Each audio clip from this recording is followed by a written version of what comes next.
very close. My small camera ran out of batteries, so I pulled this one up, but this is like my Canon, it's my DSLR, so it has this big lens and it's very heavy. Anyway, I know that there are a lot of people who get uncomfortable when people cry or get too emotional on social media and YouTube and stuff. I'm not one of those people. Personally, I love when people cry. Not because like I actually enjoy people crying, but because I appreciate so much when people are vulnerable, and I appreciate so much when people say like how they're really feeling, so much to the point where like they literally cry. I appreciate that because I think one of the hardest parts about social media, I love social media and I always have, and I think that there's a lot of good that comes out of social media. That being said, I think one of the hardest parts for me has been the comparison game, because people post their best selves on social media. They post the good moments with their kids, they post the moments when their house is clean, and people are getting a lot better at not doing that as much. Like, people are really starting to open up on social media, and I love it. And I will never get tired of seeing a messy house or somebody cry because a day was hard. I'll never get tired of seeing that because I need that. Like, as a mom, I need to just see other people who are struggling. And that's kind of why I'm filming this video, because I am really, really struggling. And I'm fairly open. Like, I've never been one, I don't think, to make my life seem perfect. I will cry in my Instagram stories and I will talk about my hard days, and honestly I feel like I do it too much. I feel like people roll their eyes at me because they're like, oh, she had another bad day, go figure, does anything ever go right in her life? And I hate that. I don't want people to think that I just complain all the time. But I really try to be open and vulnerable that way so people know that they're not alone. Because one of the hardest parts of motherhood, or as if motherhood isn't hard enough, feeling lonely and feeling like you're the only one who feels that way, that's brutal. That's a really, really brutal feeling, and I know because I've been there. But I am just really struggling.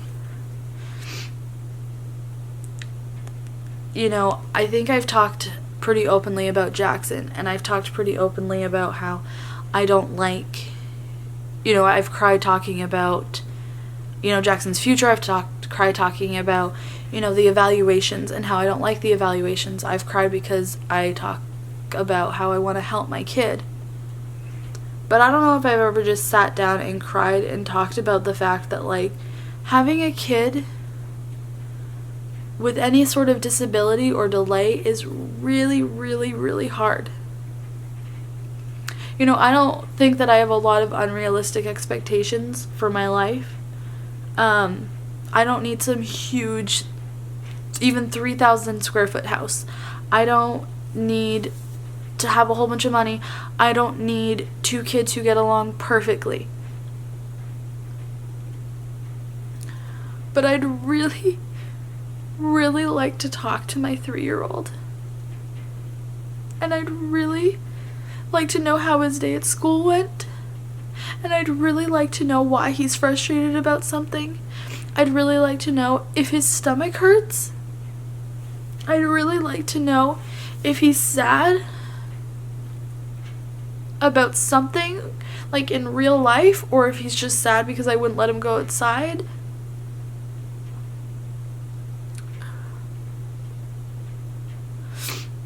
I'd like to know if he wants an apple or a banana for breakfast. You know, I'm not expecting to have full-on conversations with Maddox because I know that's unrealistic. But Jackson is 3. And I feel like we have a really good bond. But I want to talk to him. And I've been so overwhelmed lately. Like, I don't know, this past week, maybe it's because the weather has been awful. But everything is just kind of, it feels like everything's just kind of pouring down on me and weighing on me. You know, my mom's like 1,000 miles away. And all I want to do most days is just pack up my kids and go to my mom's house and throw them in the playroom and just talk to my mom and just cry to my mom about how I had a hard day with my kids, and I can't do that. You know, I feel like I have a kid who's especially difficult. I have Jackson, who's especially difficult, and I can't talk to him. I can't communicate with him. And I don't know why he's throwing a fit, and I don't know how to help him. And I have no real support system around. I don't have my brothers to play with him and help me. I don't have my mom to just comfort me. And I have a really amazing group of people on social media who talk to me and who reassure me all the time. But to talk to those people, I have to be on my phone. And so I'm either getting support on my phone and ignoring my kids, or I'm hanging out with my kids and feeling frustrated and overwhelmed because I have nobody to talk to. And, like, don't get it twisted, like, Kelly's amazing. But he's gone before the kids get out of bed, and then he's only home for half an hour before they go to sleep. He does everything he could possibly do. But he can only do so much. And I have really amazing friends. But they have their own kids to deal with.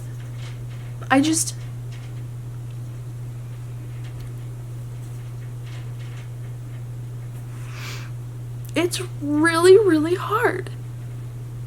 Having two kids in general is hard. Having two kids that don't get along is hard. But having two kids who are always screaming. One of them who can't even talk to me.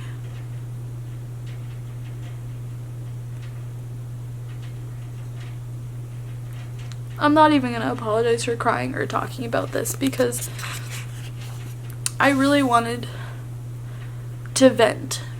And I try really, really hard, and it's something I'm working on constantly, at thinking about how does Jackson feel in this situation, and to not think of myself as the one who's struggling, because as hard as this is on me, it's hard on Jackson. It's frustrating to him that he can't talk. It's frustrating to him that I don't know what he wants. It's frustrating to him that he's having emotions that he doesn't understand, and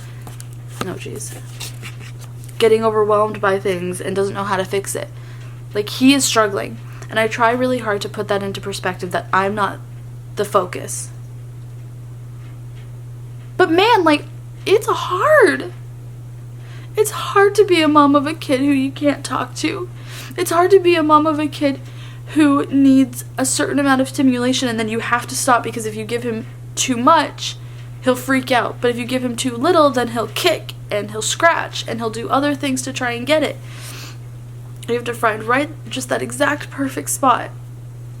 And then you have to keep him there.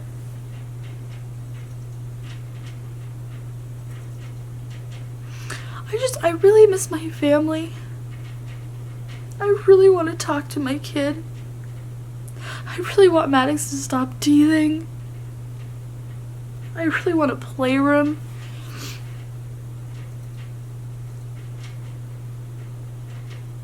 I really wish we didn't have any student loans so that I could afford to get Jackson his adenoid surgery, and so that we could buy a house, and so that, I don't know, we could get him a bunch of therapies that could help him. But we don't have that. Oh, I don't know, guys. I don't know what the point in this video was. I think just to tell you that it's hard. And if you're sitting at home and thinking, man, I did not think it was going to be this hard when I had a kid, you are not the only person who's felt that today. And if you're one of those people who finds me because you have a speech-delayed kid and you're struggling with it, you are not the only one struggling with it. Just because I post a little bit more sympathizing with Jackson and his struggle with it does not mean I'm not struggling with it. It's very, very, very hard. And I know people have it harder than me, but that doesn't, and that's something that, like, I've had to, like, become more comfortable with. Just because people have it worse does not mean that I don't deserve to be sad. It does not mean that what I'm struggling with isn't a struggle and that it's not hard and that I don't deserve to be overwhelmed or sad or frustrated about it, because I have every right to feel this way. I have every right to be emotional, and I have every right to be frustrated and to want something better, even though people have it worse. Kids are hard in general, but I am really having a hard time. And I feel so much guilt, which I know is ridiculous, because there's nothing I can, like, I feel like I'm doing everything that I can, and at the same time, I feel like I am doing absolutely nothing. It's a very lonely and overwhelming place to be, and I don't know what it has been about the past, like, week and a half. I've been feeling this extra hard. So I thought I'd talk about it. I really appreciate you guys, and I say that at the end of all of my videos, but really, like, the community that I have, even though it forces me to be on my phone to communicate with the community I have, and the people who are so supportive, like, I'm so grateful I have you guys. It's not a lot. I don't have a big platform or anything, but I'm really grateful I have what I have. Thank you.